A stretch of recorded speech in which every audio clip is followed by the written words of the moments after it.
Novels. अब हम चलते हैं हमारी दूसरी वाली किताब पे, which is at zero by doctor जो वाटाले। और हम जो चैप्टर कर रहे हैं चैप्टर नंबर 8। उन्होंने कल हमको बताया था जब उन्होंने कोई सीक्रेट मिरर करके एक टूल का इजाद किया था, उन्होंने अपनी लिस्ट में ऐड किया था, जो एक टूल वो लोगों को दे सकते हैं जिससे लोगों के जीवन में डिफरेंस आए। तो उन्होंने वो मिरर बनाया था जिसमें आप मतलब, और ये कहा था आंखें खोल के शीशे के अंदर अपना फ्यूचर देखो, उससे बहुत कुछ आपके जीवन में बदलने लग जाएगा। तो ये उन्होंने समझाया था। उसके बाद अब वो एक और एग्जाम्पल, और वो उनको बहुत मिस्टिकली हंच आया था, है ना, क्योंकि वो एक नॉर्मल ह्यूमन की तरह बड़े परेशान हो रहे थे कि अब मुझे 30 मतलब कोई एक लाइव शो कर रहे थे जिसमें 30 मिनट में उनको टोटली उन लोगों का माइंडसेट चेंज करना था। और लाइव शो में कुछ गूफ अप करने का स्कोप नहीं होता, तो बहुत नर्वस हो रहे थे, उनकी एंग्जाइटी हो रही थी, उनको लग रहा था कैसे करेंगे। लेकिन वो बाथरूम में गए, उन्होंने शीशे में देख के क्लीनिंग किया 4 फ्रेजेस वाला, और उन्होंने अपने आप को बोला आई love you, I am sorry, please forgive me, thank you, love you, I am sorry, please forgive me, बोल दे रहे थोड़ी देर। उसके बाद उनको एकदम से हंच आई कि ये सीक्रेट मिरर टेक्निक उनके सामने क्रिस्टल क्लियर हो गई। फिर वो वापस शूटिंग वाले रूम में गए, कैफे में फिल्मिंग चल रही थी, उस फिल्म को वापस बनाने गए, और उन्होंने 30 मिनट के अंदर अंदर पहले इंसान का टोटली माइंडसेट चेंज कर दिया, फिर दूसरे का, फिर तीसरे का, फिर चौथे का, और वो सॉर्टेड हो गए। और उनको ये लगा जैसे डिवाइन बात कर रहे हैं उनके अंदर से, है ना। तो वो डिविनिटी का इफेक्ट उन्होंने देखा। फिर उनको पता लगा कि देखो, मैंने परेशान होने की बजाय मैंने क्लीन करना चूज किया, और मैंने क्लीन करना जब चूज किया तो मेरे जीवन में मुझे इतनी बड़ी इंस्पिरेशन आई, और वो उनका सीक्रेट मिरर बहुत हिट रहा। उसके बाद अब वो अपने लाइफ के एक्सपीरियंस से एक और एग्जाम्पल हमको बता रहे हैं, right. And Rekha will be reading for us. Good morning, ma'am. Good morning Rekha. या Here's another story to illustrate my point. Decades ago, when I lived in Houston, I used to go to Herman Park and jog the 2 mile path around the golf course. Because I was overweight at the time, I pounded my feet and developed large heel spurs. These are calcium deposits on or under heels. Mine developed on the back of both of my heels. They were so huge that doctors showed them to other doctors, commenting on their colossal size. I was show and tell at medical clinics. Doctors passed my x-rays round, but none of them relieved the pain. Over time, these spurs became extremely painful. They caused me to walk with a limp. That led to my getting a tiny tear in a muscle ligament in my right foot. Eventually, I could barely drive. Why? Because I was in excruciating pain. Excruciating pain. Why? Because I believe virtually anything can be healed. I set the conscious intention to find a cure. Along the way, I went to medical doctors, healers, therapists, chiropractors, chiropractors. chiropractors, foot specialists, sports specialists, acupuncturists, herbalists, and more. I bought special shoes and shoe inserts. I tapped away the pain with emotional emotional freedom freedom techniques, techniques. prayed to my guardian angels, tried potion and creams, and searched online for relief. One podiatrist gave me a steroid shot in the foot, which removed the pain for a month, but it returned. He advised surgery but wasn't very convincing in saying I would have a cure. I passed. I went to a prolotherapist who injected sugar water several times into my right heel, which was the most painful doctor visit of my entire life. He said it would feel like a bee sting. It felt more like a prehistoric monster jabbed into my foot with a claw as big as doctor's nose. It was unforgettably painful. I moaned like a wounded animal, and that didn't work either. I kept taking action on every lead that came my way. Everyone had an opinion, of course. One woman said I would just get the surgery. Like most well intended people, she had no idea if that was right for me. I constantly had to keep cleaning, keep taking action, and keep watching my step. It means literally as the pain was horrific. What I what was I going to do? या सो ये doctor जो विटाले की अपनी खुद की कहानी है, अपनी खुद की रियल लाइफ एक्सपीरियंस है कि उनके पैर के नीचे कैल्शियम डिपॉजिट्स हो गए थे, राइट? बिकॉज वो बहुत ज़्यादा पहले तो बहुत ओबीस थे ना, मतलब डॉक्टर जो विटाले 100 के ऊपर उनका वेट था, तो उन्होंने बहुत इफेक्टिवली कम कर लिया था अपना वेट, राइट? तो इसीलिए तो वो डॉक्टर ह्यूलन से मिले थे, क्योंकि उनका आखिरी वेट नहीं जा रहा था, तो वही एक बहाना था कि डॉक्टर ह्यूलन से संपर्क करने का। तो वो अपने वेट को एक्चुअली लेके बहुत ज्यादा परेशान थे। मतलब पिछली वाली किताब में भी हमने कई बार पढ़ा है कि जहाँ पे उन्होंने लिखा है कि आई वॉज ओवरवेट और मैं बहुत वॉचफुल रहता था खाना खाने के पहले, क्योंकि जब डॉक्टर ह्यूलन बर्गर वगैरह खा रहे थे, हैमबर्गर्स खाते थे, बीफ बर्गर्स खाते थे, तब भी वो बोलते थे ना कि मैंने तो हमेशा अपनी डाइट को वॉच किया है दैट वे। सो ये इस उस इशू के कारण ये वो जब वॉक करने हरमन पार्क में जाते थे, है ना, because he always lived in Texas, Texas उनका होम था, होम है डॉक्टर जो विटाले का। तो वो वॉक करने जब जाते थे तो उनके पैरों के नीचे इतना ज्यादा एक्सक्रूशिएटिंग पेन, जो उन्होंने लिखा है, इतना ज्यादा होने लगा कि उस दर्द से इतने ज्यादा परेशान थे कि वो अलग अलग डॉक्टर्स के पास कभी ईएफटी टेक्निक उन्होंने करी, उन्होंने बहुत कुछ किया, है ना। फाइनली किसी ने बोला कि नहीं सर्जरी करा लो, किसी ने बोला कि एक डॉक्टर दूसरे डॉक्टर को उनका एक्सरे दिखा रहा था, फिर उनके टेस्ट हो रहे थे, फिर एक डॉक्टर ने उनको स्टेरॉइड पे डाला, और स्टेरॉइड पे डालने के कारण पेन डेफिनेटली कम हो जाता है, बट वो 1 महीने स्टेरॉइड्स लिए बस, तब तक ही पेन कम रहा, उसके बाद दोबारा आ गया। तो अलग अलग प्रैक्टिशनर्स के पास गए, जो पैरामेडिकल हीलिंग होती है वो भी कराई उन्होंने, मेडिकल हीलिंग भी कराई, सब कुछ करा करा के, और फिर फाइनली किसी ने बताया उनको कि कोई डॉक्टर है जो शुगर का वाटर इंजेक्ट करेंगे उनके राइट फुट में। सो इसके कारण उनको और ज्यादा दिक्कत आती गई, और ड्राइविंग नहीं कर पा रहे थे, वॉक नहीं कर पा रहे थे, मूवमेंट उनके लिए बहुत मुश्किल था। तो ये वाली फीलिंग थी, तो वो शुगर वाटर इंजेक्ट कराया, तो किसी ने कहा जैसे एक मधुमक्खी काटती है बस उतनी देर दर्द होता है, बस उतना छोटा सा, लेकिन वो कह रहे हैं ऐसा लग रहा था कि प्री हिस्टोरिक मॉन्स्टर जो बहुत बड़े साइज का होता है, वो अपनी क्लॉस ने जैप करी इनके पैरों के अंदर। सो इस तरह से लाइक बहुत ज्यादा वो अपने कह रहे थे कि I was morning like a wounded animal, इस तरह का उनको पेन था। बट उन्होंने कहा कि लेकिन कुछ भी चीज ने परमानेंट क्योर नहीं दिया मेरे पेन को, और उतना ही दर्द जितना पहले हो रहा था अभी भी हो रहा था, सारा ट्रीटमेंट कराने के बाद भी। लेकिन फिर I thought that I constantly will keep cleaning, keep taking action. So keep cleaning ही नहीं, उसके अलाइंड एक्शन भी लेना होता है, and kept watching my step. तो उन्होंने वही एंड में फिर से ये लिखा है कि literally the pain was horrific. So what was I going to do, तो मैं इसके लिए क्या करूं, ये वो अपने आप से पूछा। आगे पढ़ते हैं।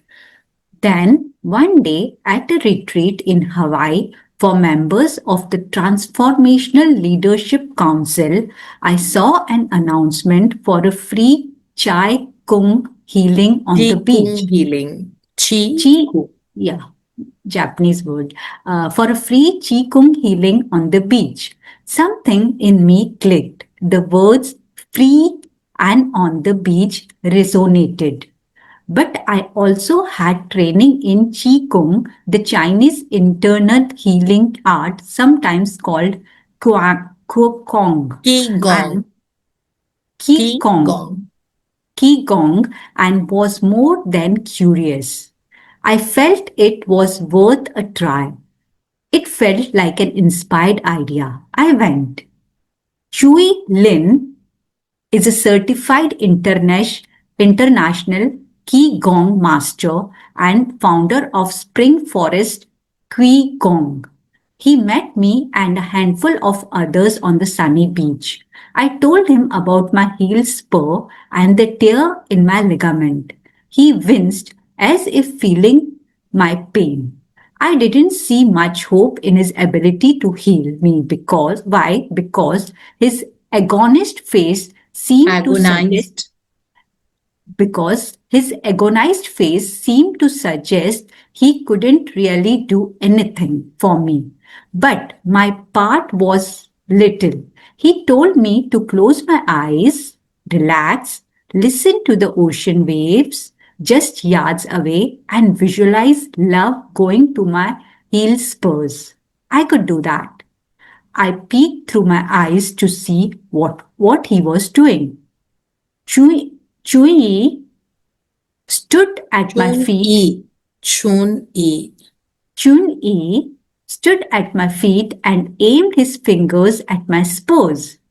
He kept moving his hand in a small circle, focusing his energy and his intent on my feet. This went on for several minutes. I lost track of time. I didn't really feel anything happening, but I relaxed and let it be. After what felt like 15 minutes, he stopped and moved to the next person. सो यहाँ पे doctor जो विटाले अपने experience के बारे में बता रहे हैं, फिर कहते हैं कि उन्होंने बहुत क्लीनिंग करी। क्लीनिंग करते रहे मतलब हो ओपोनोपोनो करते रहे, क्योंकि उनको समझ ही नहीं आ रहा था जो उनको एक्शन लेना था। बेस्ट डॉक्टर, बेस्ट थेरेपिस्ट के पास जाना, मसाज वाले लोगों के पास जाना, सब के पास वो जाके उन्होंने देख लिया, उनके दर्द में बिल्कुल भी कमी नहीं आई। फिर उसके बाद वो जब हवाई में किसी रिट्रीट करने के लिए गए थे, वहां पे कोई कीगोंग थेरेपिस्ट वहां पे आए हुए थे, और हवाई क्योंकि एक बीच है, मतलब बीच पे इनका ये ट्रांसफॉर्मेशनल सेमिनार चल रहा था, तो वहां पे उन्होंने देखा कि लिखा हुआ था कहीं पे कि यहाँ पे कीगोंग के मास्टर आए हुए हैं, चुनी, और वो कीगोंग थेरेपी कर रहे हैं। मतलब वो जो it is like a Chinese treatment method. तो उन्होंने कहा वो ये कर रहे हैं, तो वो कहते हैं कि मुझे तो बड़ा एक्साइटिंग लगा, मुझे लगा कि भाई उसके वो एक्सपर्ट हैं और वो मास्टर हैं, है ना, और दूसरा वो फ्री में कर रहे हैं, तो कहते हैं मुझे बड़ा एक्साइटिंग लगा ये पढ़ के। मैंने कहा आई विल डेफिनेटली गो, और वो अपना सारा काम छोड़ के वहां पे गए। तो उनसे जब मिले, और वो बिल्कुल भी इस होप में नहीं गए थे कि उनका कुछ होने वाला है, बिकॉज वो ऑलरेडी बहुत महीनों बहुत ट्रीटमेंट करा चुके थे और उनके दर्द में बिल्कुल भी कमी नहीं आई थी। तो वो जब वहां पे गए तो फिर जो उनके हीलर थे, तो चुनी, उन्होंने उनको बोला बस ऐसे ही लिटा के कि बस समुद्र की वेव्स के ऊपर ध्यान रखो, बस उनको अपने कानों से सुनते रहो, सुनते रहो, सुनते रहो, बस यही करना है, और अपनी बॉडी को रिलैक्स करो। तो डॉक्टर जो विटाले ने कहा कि बस उन्होंने यही किया, बट उनको उम्मीद बिल्कुल भी नहीं थी कि वो ठीक होंगे, है ना, because of the past failures. So उसके बाद उन्होंने बस यही कहा कि that think of love coming into your body.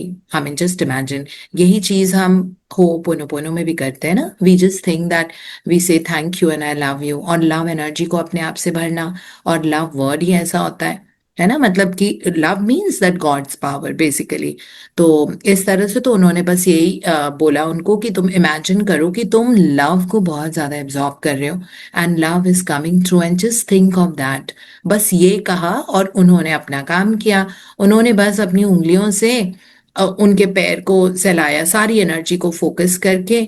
उन्होंने जो उनका स्पर्स वाला एरिया था ना, हील्स, जो हील्स होती हैं दोनों पैरों की, तो उन्होंने बस स्पर्स वाले एरिया में वहां पे वो अपनी फिंगर्स एम की, और अपने हैंड को वो मूव करते गए सर्कुलर मूवमेंट में, सर्कल्स में, और अपनी सारी एनर्जी को उस हीलिंग अपने हाथों के मूवमेंट के साथ वो सर्कल्स में करते रहे, और सारी एनर्जी इंटेंड करी थी उन्होंने उनके पैरों की तरफ।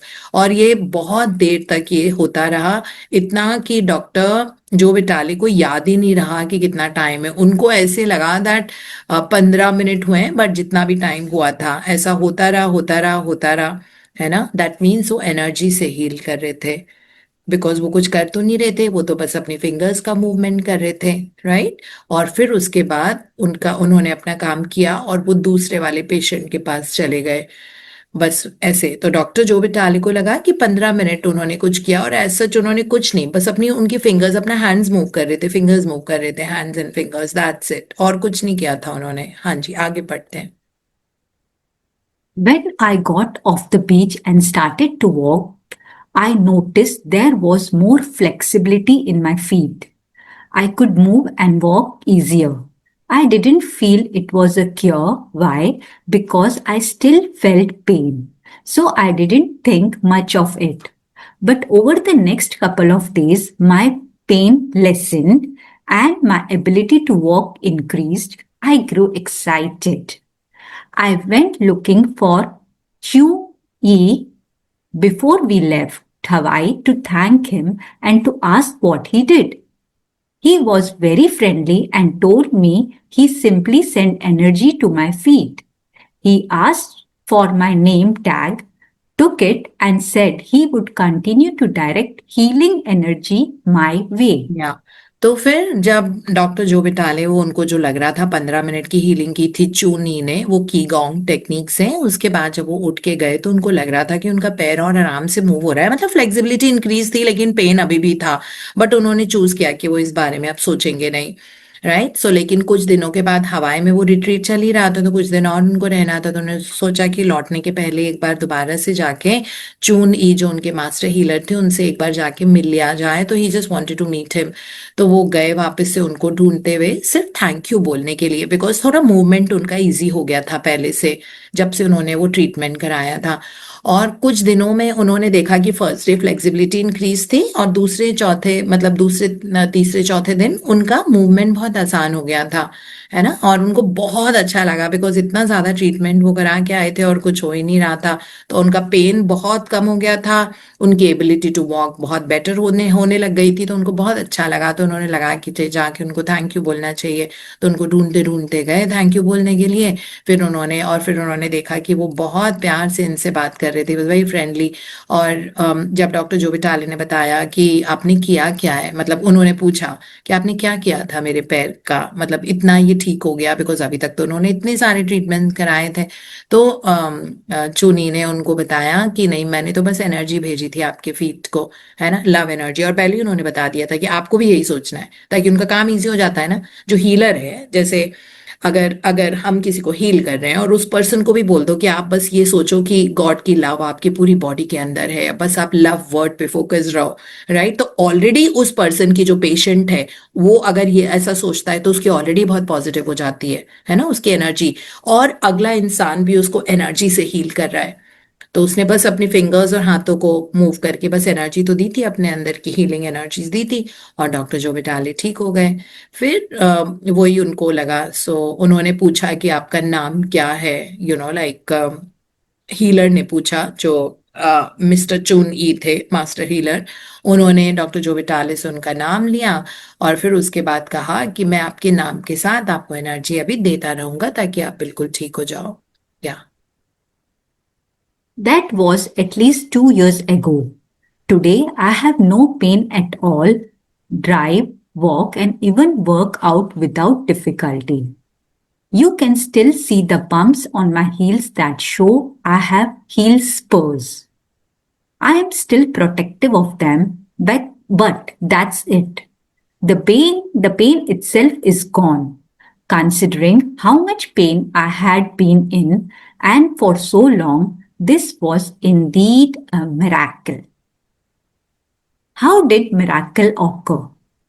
I had an intention to cure the pain and I followed inspiration, which in this case was to see Chu Yi. The combination, as with the creation of the secret mirror, created the result. But what allowed all this to happen? How did I create something virtually nothing? How did I finally find a cure? I believe it had something to do with conscious intention, with divine inspiration, and with taking action on both. So let's look further into Ho'oponopono works when combined with those elements. Yeah, so this is how much we are going to study today. Thank you so much, Rekha, and I really love your why coming from nowhere in between. I love your takya tha takya kalam. हम बहुत cute slang है आपका.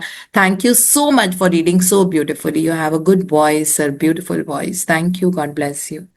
Thank you, ma'am. Thank you. All we are learning from you. Thank you so much, Thank Pratibha. you. Thank you. Thank you, ma'am. So सो इस तरह doctor जो विटाले का जब finally दर्द ठीक हुआ, और फिर 2 साल, वो अब बता रहे हैं कि ये 2 साल पहले की बात थी, और कहते हैं आज की तारीख में मेरे स्पर्स अभी भी हैं, जैसे कैल्शियम डिपॉजिट्स होते हैं ना, थोड़ा वाइट वाइट जैसा पैची सा स्किन लगता है हील्स के ऊपर, तो कह रहे हैं वो कैल्शियम डिपॉजिट्स अभी भी हैं मेरे, लेकिन आई ड्राइव, आई वॉक, मुझे जीरो पेन है, सब नॉर्मल काम चल रहा है, बहुत अच्छा अच्छे से चल रहा है। अब वो कहते हैं कि ये हुआ कैसे, है ना, ये तो मेरेकल की तरह ठीक हो गए कि उनका वो कोइंसिडेंस था कि वो हवाई के बीच पे गए और वहां पे ये वाली थेरेपी का जैसे शिविर लगता है ना इंडिया में कैंप लगते हैं, तो वैसे ये कैंप लगा हुआ था और ये फ्री में लोगों को ट्रीट कर रहे थे, चूनी मास्टर हीलर जो थे।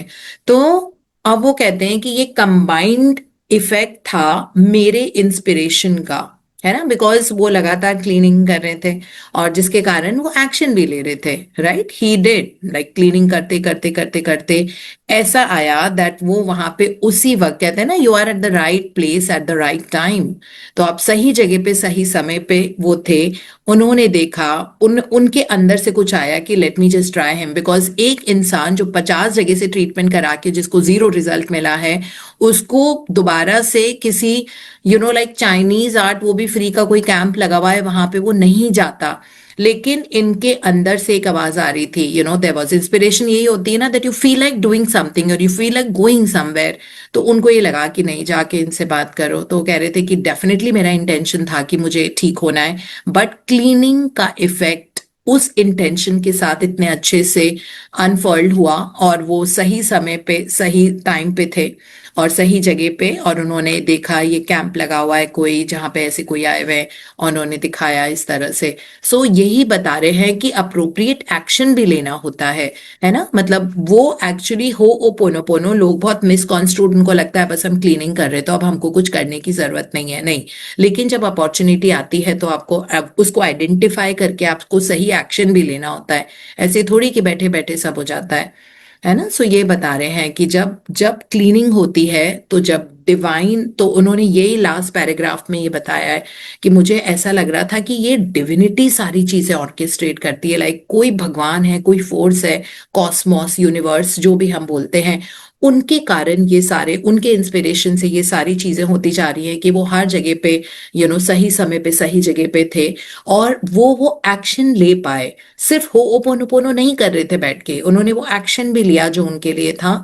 और फिर उसके बाद वो कल वाले सेशन में हमको समझाएंगे कि किस तरह हो ओपोनोपोनो एक डिवाइन एक्शन के साथ कंबाइन करके क्लीनिंग हो सकती है, क्लीनिंग के साथ में आपको इंस्पिरेशन हंचेस जो होंगे जिसके कारण हम आगे बढ़ेंगे, है ना, इस तरह से। तो उन्होंने बोला है कि ये कोई अंधविश्वास वाली टेक्निक नहीं है, that you just sit doing ho'oponopono doing nothing, है ना। डॉक्टर ह्यूलेन भी तो कितना ट्रैवल करते थे, वो रीच आउट करने की कोशिश करते थे, अपनी तरफ से अपना बेस्ट फुट फॉरवर्ड, वो 70s में चल रहे थे, लेकिन बार लगातार वो ऑफलाइन सेमिनार्स, फ्लाई करके एक देश से दूसरे देश जाना, कभी वो जापान में होते थे, कभी वो यूरोप में होते थे, हवाई के रेजिडेंट थे, कभी कैलिफोर्निया जा रहे हैं, कभी कहीं। So even in the 70s he was travelling like so much, सिर्फ इसलिए कि लोगों का जीवन बदले, और लाइक लोगों को पता लगे कि ये प्रैक्टिस होती है जिसके कारण हमारे अंदर हम वॉइड स्टेट या जीरो स्टेट पे पहुंचते हैं।